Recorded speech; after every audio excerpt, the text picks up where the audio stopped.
लोकेश एउटा विराटनगर टिमको एउटा राम्रो ब्याटर एज अ नेप्लिज ब्याट्सम्यानमा एउटा मात्रै छ त्यो लोकेश हैन जो खेल्न सक्छ हैन सो ह्याप्पी फर हिम एकदम राम्रो लाग्छ मलाई जसरी म आफै एउटा यङ्स्टर भएको नाताले चाहिँ कस्तो लाग्छ भने अब एकजना एक्सपिरियन्स क्याम्पेनर जुन चाहिँ टिममा छ प्लस त्यसपछि एउटा यङ्स्टर जो चाहिँ किन छ आफूलाई प्रुभ गर्नको लागि दुईजनाको जुन एउटा तालमेल त्यहाँ मिलिरहेको थियो एकजनाले आफ्नो एक्सपिरियन्स सेयर गरिरहेको छ अर्कोसँग र त्यो एक्सपिरियन्सलाई छिटै ग्यादर गरेर त्यसलाई इम्प्लिमेन्ट गर्नु एकदम आफैमा ठुलो कुरा हो र लोकेशले जसरी आफूलाई प्रुभ गर्दै आइरहेको छ हैन ठिक छ जति पनि नेप्लिज प्लेयर हुनुहुन्छ तिरितलाई लिएर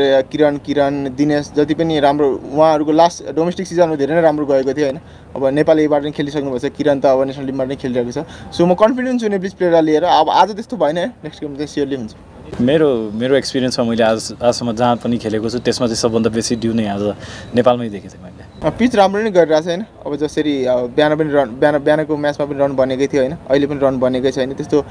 नराम्रो छैन अब झन् रातिमा ब्याटिङ गर्न ड्यू भएर अलिकति सजिलो पनि हुन्छ हैन ग्राउन्ड पनि त्यसैमा सानो छ सो नो कमेन्ट्स हाम्रो लागि भन्दा पनि हामीभन्दा पहिला जतिले पनि खेल्नु भएको थियो उहाँहरूको यो जुन सपना थियो हैन उहाँहरू पनि आज यो सब हेरेर आँखामा चाहिँ आँसु चाहिँ पक्कै पनि होला खुसीको आँसु चाहिँ किनभने उहाँहरूको जुन एउटा पहिलो स्टेपदेखि यहाँसम्म नेपाल क्रिकेट जहाँ आइपुगेको छ आजको दिनमा आई गेस सबैको सपना साकार भएको छ जस्तो लाग्छ मलाई लाग्छ थोरै केटा नर्भस भयो फर्स्ट गेम भएर पनि होला अलिकति क्राउड पनि थियो हैन अलिकति 15-20 रन अलिकति धेरै भयो जस्तो लाग्छ 200-190 चेजेबल नै थियो यो विकेटमा सो 15-20 रन चाहिँ अलिक धेरै भयो जस्तो लाग्छ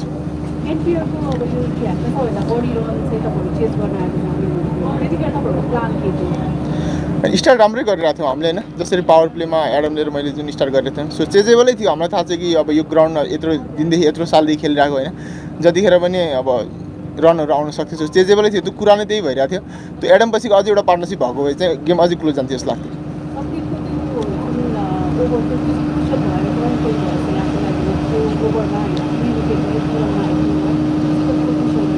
हजुर अब सेन्डी अब one of the best spinner होइन नेपालमै होइन अब जसरी उसले बलिङ गर्यो आज होइन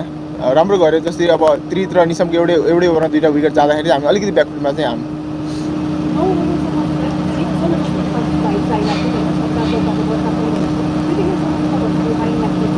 नै 9 ओभर मात्र होइन म ब्याटिङ गरेपछि म जिताउँछु भन्ने चाहिँ मलाई थियो म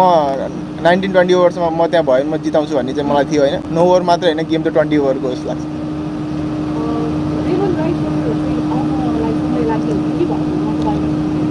अगाडिको यो आज र अब नेक्स्ट म्याचमा अलिकति मिस हुन्छ त्यसपछि हाम्रो 6-7 डेजको ग्याप छ होइन त्यो बिचमा चाहिँ आउनुहुन्छ जस्तो लाग्छ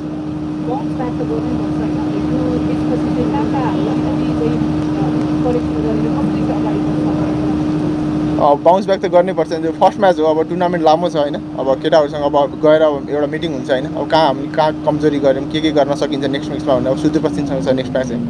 सो या बाउन्स ब्याक चाहिँ गर्छौँ खुसी लाग्छ कोही नेप्लिज प्लेयरको स्टेप अप गर्छ होइन आफ्नो टिमको लागि भनेर खुसी लाग्छ होइन लोकेश एउटा विराटनगर टिमको एउटा राम्रो ब्याटर एज अ नेप्लिज ब्याट्सम्यानमा एउटा मात्रै छ त्यो लोकेश होइन जो खेल्न सक्छ होइन सो ह्याप्पी फर हिम यो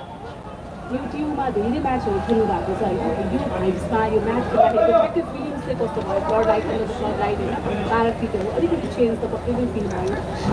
एक्ज्याक्ट कस्तो फिल गर्नुभयो आजको म्याचमा चाहिँ खुसी लाग्छ जहिले पनि अब ट्यु आइराख्ने म्याच मात्रै खेल्न नभए पनि ट्रेनिङ गर्न पनि ट्यु नै आउने होइन अब फर्स्ट टाइम हामी फ्लड लाइटमा खेलिरहेको छौँ ट्युमा होइन सो त्यही पनि रातिमा खेलिरहेको छौँ सो एक्साइटेड छौँ सबैजना नट ओन्ली मी होइन सबै नेप्लिज प्लेयरहरू सबै फ्यानहरू एक्साइटेड हुनुहुन्छ होइन सो अब टुर्नामेन्ट अझै लामो छ लेट्स सी के हुन्छ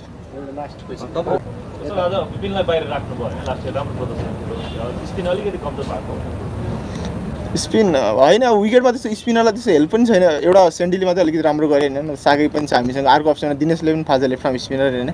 सो अलिक त्यस्तो मिस चाहिँ गरेको होइन अब हामी एज अ ब्याट्सम्यानलाई धेरै लिएर खेलेको हामी चाहिँ नेपाली यङ प्लेयरहरू पनि छ तपाईँको टिममा होइन त्यसले गर्दाखेरि चाहिँ अलिकति यो यस्तो एड्रेस गर्न अलिकति गाह्रो पनि हुन्छ तपाईँलाई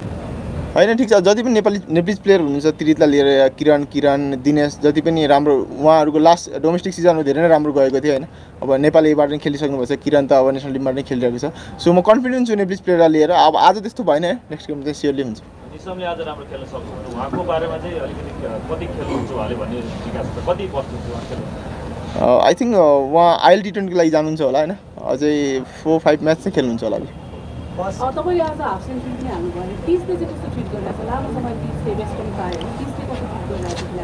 पिच राम्रो नै गरिरहेको छ होइन अब जसरी बिहान पनि रन बिहानको म्याचमा पनि रन बनेकै थियो होइन अहिले पनि रन बनेकै छैन त्यस्तो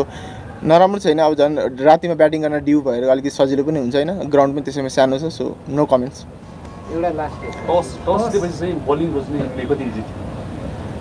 जसले पनि टस जित्छ बलिङ लिग्छ रातिको कन्डिसन भएर अलिकति त्यही अघि मेन्सन गरिरहेछ अलिकति रन धेरै मात्र भएको होइन सो टस जित्ने बित्तिकै सबले बलिङै लिने जस्तो लाग्छ अब टस एकदम म्याटर गर्छ साँझको गेममा प्लस टस हार्ने बित्तिकै पनि अब हामी चाहिँ कन्फिडेन्ट थियौँ कि यदि we post some good total on the board हाम्रो लागि जब चाहिँ इजी हुन्छ बोलर्सहरूको लागि बिकज साँझको टाइममा चाहिँ स्पेसली सेकेन्ड इनिङमा बोलिङ गर्न त्यति सजिलो छैन एन्ड स्पेसली फर्स्ट टाइम हामी अन्डर द लाइट्स खेलिरहेको हुनाले पनि अब ड्यू कतिको हुनसक्छ भन्ने पनि कुनै धेरै आइडिया चाहिँ थिएन तर पनि the way we got start अनि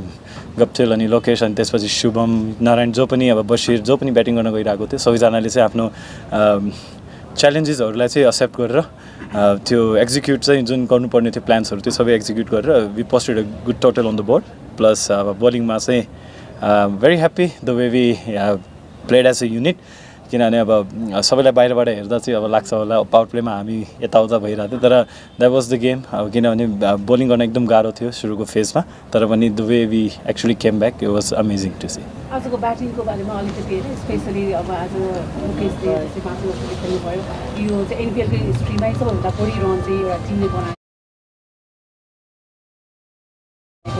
योभन्दा अगाडि पनि विराट कोहलीले नै बनाएको थियो तपाईँले चेन्ज गर्नुभएको 90 होइन त्यो हिसाबले आजको ब्याटिङ लाइनअप तपाईँहरूको ब्याटिङ लाइनअपको बारेमा नै अलिकति आई गेस एकदम राम्रो लाग्छ मलाई जसरी म आफै एउटा यङ्स्टर भएको नाताले चाहिँ कस्तो लाग्छ भने अब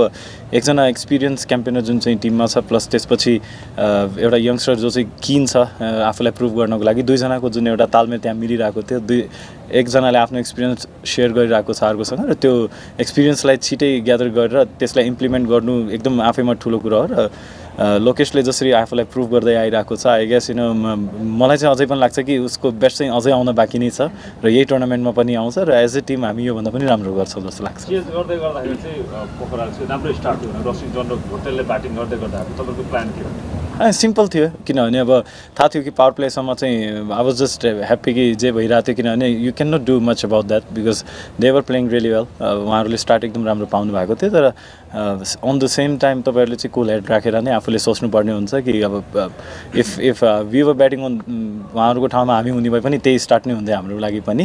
किनभने बोलिङ गर्न गाह्रो थियो त्यो फेजहरूमा तर त्यसपछि गेम जुन थियो एक्चुअल गेम चाहिँ त्यहाँबाट स्टार्ट भएको कुरा गर्नुभयो कति गाह्रो थियो बललाई ग्रिप गर्नलाई बल हातमा समाउनलाई दिलाङको हेर्दाखेरि पनि गाह्रो भइरहेको छ छमा बल परिरहेको थिएन सो कति रिभ्यू छ मेरो एक्सपिरियन्समा मैले आजसम्म जहाँ पनि खेलेको छु त्यसमा चाहिँ सबभन्दा बेसी ड्यू नै आज नेपालमै देखेको थिएँ मैले हजुर तपाईँको ओभर चाहिँ टर्निङ पोइन्ट भयो जस्तो लाग्छ लाग्दैन त्यो 3 चाहिँ विकेट 3 रन होइन त्यसपछि चाहिँ अलिकति चाहिँ कमब्याक विराटको कमब्याक जस्तै एक किसिमको छक्का चौकाको वर्षा जस्तो पनि भइरहेको थियो हजुरको त्यो एउटा चाहिँ ओभर चाहिँ टर्निङ पोइन्ट भयो जस्तो लाग्छ I'm here to help the team जुन वेमा हुन्छ अब मभन्दा अगाडि शुभमले त्यो विकेट निकाल्नु आई गेस रसको त्यो विकेट निकाल्नु त्यसले ब्रेक थ्रुले नै अब सबैको लागि सजिलो बनाइदियो प्लस मेरो जुन अब रोल छ टिमभित्र अब गएर सकेसम्म अब टिमको सिचुएसनको डिमान्ड के छ त्यो अनुसारले नै अगाडि बढ्छु र ह्याप्पी कि त्यो 2 विकेट चाहिँ त्यो ओभरमा आएर त्यसपछि हामीले मोमेन्टम सिफ्ट गर्न पायौँ एकदम राम्रो सुरुवात गर्नुभयो कन्सिस्टेन्सी चाहिँ एकदम चाहिन्छ यो T20 फर्मेटमा लास्ट सिजन तपाईँहरूको राम्रो प्रदर्शन थियो तर कुनै म्याचहरू सुपर ओभर गएर पनि हार्नुभयो त्यस्तो चाहिँ भएको थियो तर यो पालि हेर्दाखेरि टिमको युनिटी हेर्दाखेरि फरेन प्लेयरसँग सेलिब्रेसनहरू हेर्दाखेरि पनि एकदमै राम्रो देखिरहेको छ कि युनिटी सो कस्तो महसुस भइरहेको छ एज अ टिम चाहिँ यो पालि चाहिँ प्लेअफ पुगेर अथवा फाइनलले जित्ने खालको टिमको माहौल फर्स्ट थिङ त ग्ल्याड कि जुन टिमसँग सुपर ओभर खेलेको थियौँ उहाँहरूसँग आज जित्न पुग्यौँ राम्ररी कम्प्रिहेन्सिभली तर अब आउने आज पनि केही मिस्टेक्सहरू भएको छ तर त्यसलाई चाहिँ अब आउने दिनहरूमा चाहिँ सुधारेर आगामी दिनमा प्रदर्शन गरेर अब अफकोर्स अब सबै टिमहरू चाहिँ यहाँ चाहिँ ट्रफी जित्नको लागि हुनुहुन्छ so will definitely give our heart and soul to win this trophy no worries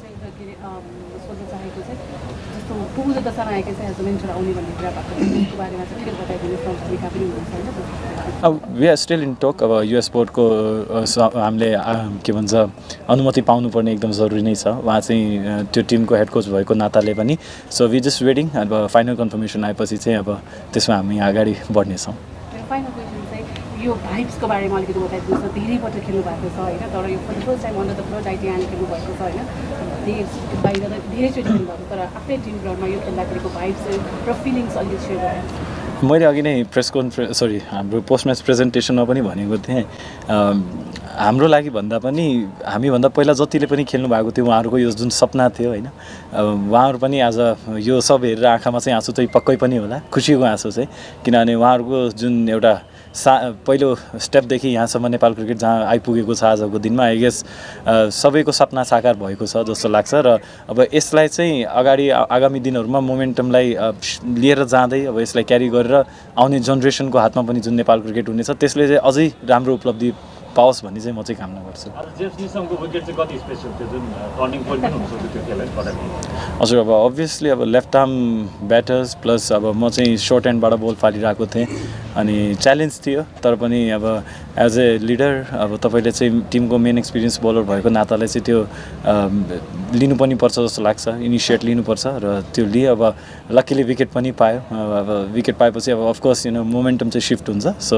त्यसले चाहिँ टिमलाई एकदम हेल्प गर्यो जस्तो लाग्छ। र साथै त्यसपछि आउने जति पनि बलर्सहरू हुनुहुन्थ्यो उहाँहरूले पनि एकदम राम्रो खेल्नु।